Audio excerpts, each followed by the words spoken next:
Hello everyone, welcome to another Rick's Picks. Today I'm going to be doing my review of the G.I. Joe classified figure Shockwave. So what I'm going to do is I'm going to take a look at him in packaging, then I'm going to take a look at him and his accessories, and then I'm going to give you my thoughts on him. And just remember, if you do like this video, go ahead and hit that thumbs up, share, and subscribe. They're small clicks for you, but it really helps this channel grow. So without any further ado, let's get to the review. So here he is in packaging.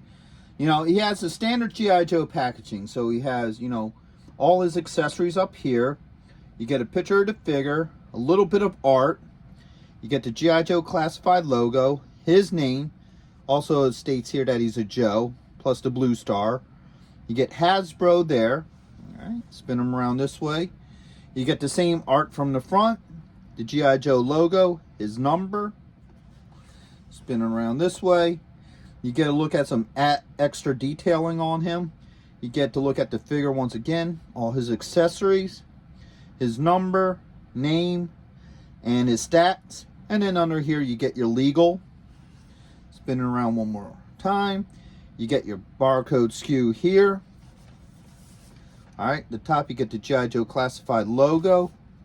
And also up in these little corners here, you get your age restriction and your choking hazards. And then your bottom, you get some more legal on your SKU. So with all that being said, let's open him up and see what he's about. Alright, so here he is out of box. He's a really good looking figure. I love the design to him. For anybody who don't know, Shockwave was meant to be like a SWAT team type figure. So I think he really captures that whole SWAT look to him. So let's give him the rotation. All right.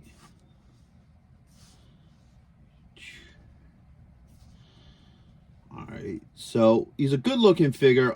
He has pretty much the standard points of articulation like the rest of your classified figures. So the head does move. All right. Got a shoulder joint, a swivel, an elbow joint. Okay. And you also have a wrist joint. Put these up. You do have a swivel here at the belt line. All right. You have a thigh joint with a swivel. All right, there is a swivel in there. There it goes. It's just a little tight. Knee joint. All right, swivel at the top of the boot. And then you also have an ankle joint. All right, that ankle joint is really tight, but it is there. There it goes. All right. So now, the one thing about some of these classified figures that kind of bothers me is some of these accessory attachments are really loose on these figures. All right. For example, this knife clip here. Let's bring them up a little bit closer.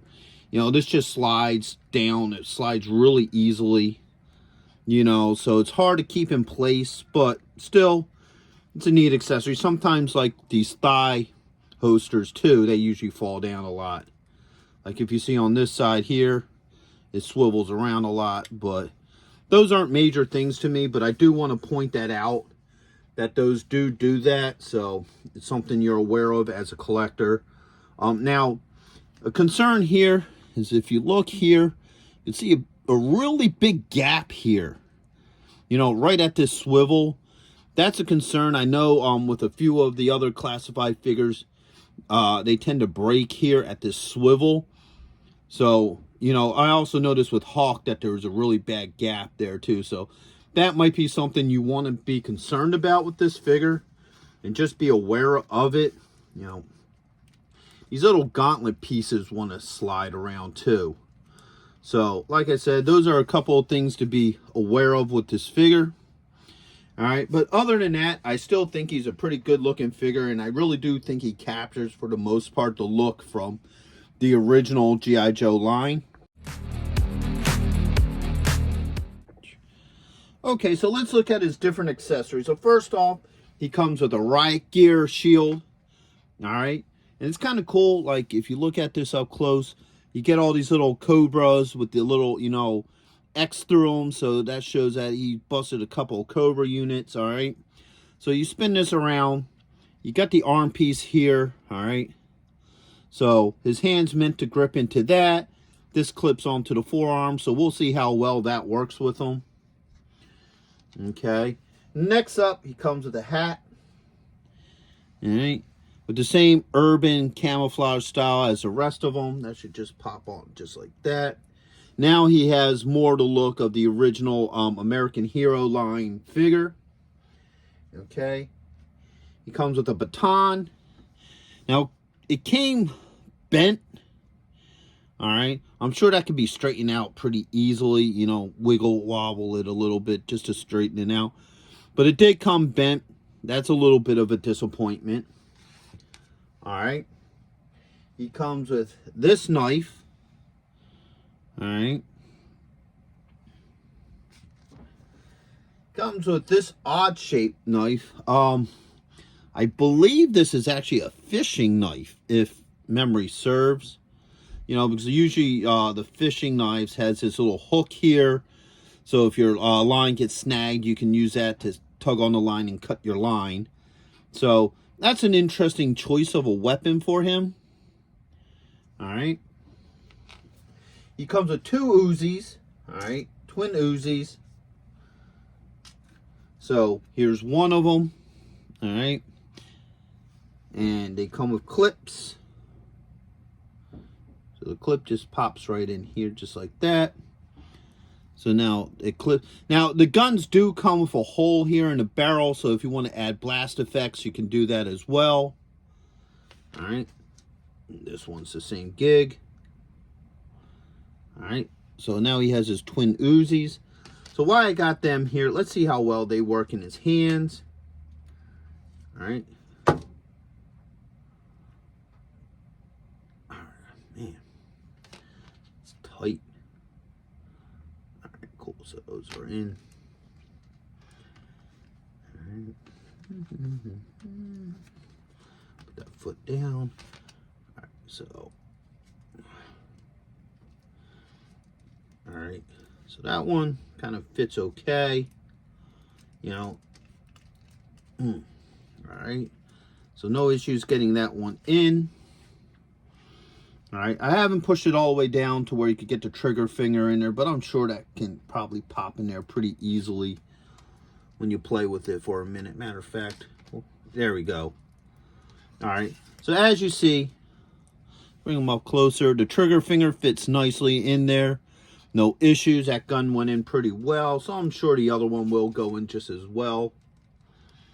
All right, there is some play in his fingers, which is nice, so you can just, you know, sort of just drop it in there. Okay, this one's giving me just a little bit more problem. Ooh. Don't like how that worked. So, I'm going to try to open up these fingers a little bit, which they do pretty easy. No issues with that. That is one of the things I do like about some of these Hasbro figures is that the fingers are softer. Why isn't this one going in?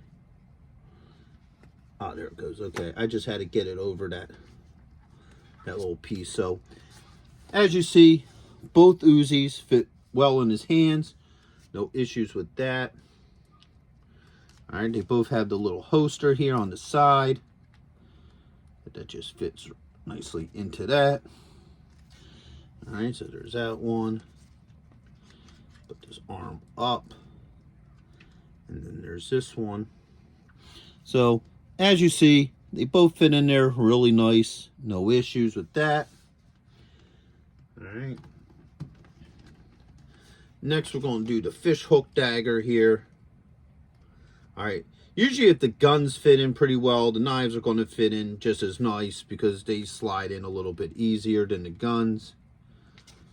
All right. So both knives fit well in his hands. There's no issues with them. Okay. The hook knife here goes down here. All right, slides right in. And then this one here comes up there. So that one sits in really nice. Same with the boot holster. All right, so everything slides in really nice with him. Let's try this piece now. So this will have to go on this arm regardless. All right.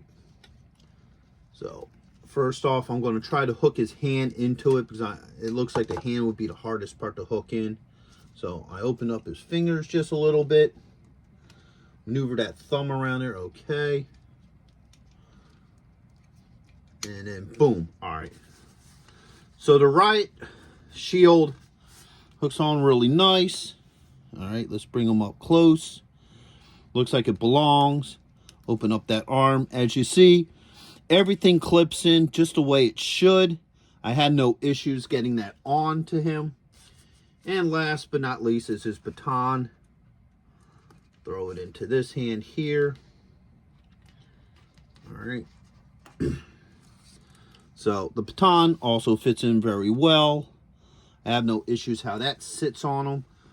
Okay, so everything seems to fit fine with him. All right, get his hat back on. Oops. So for the hat, that's giving me trouble right now. There. No. Jeez, stupid thing. All right, there we go.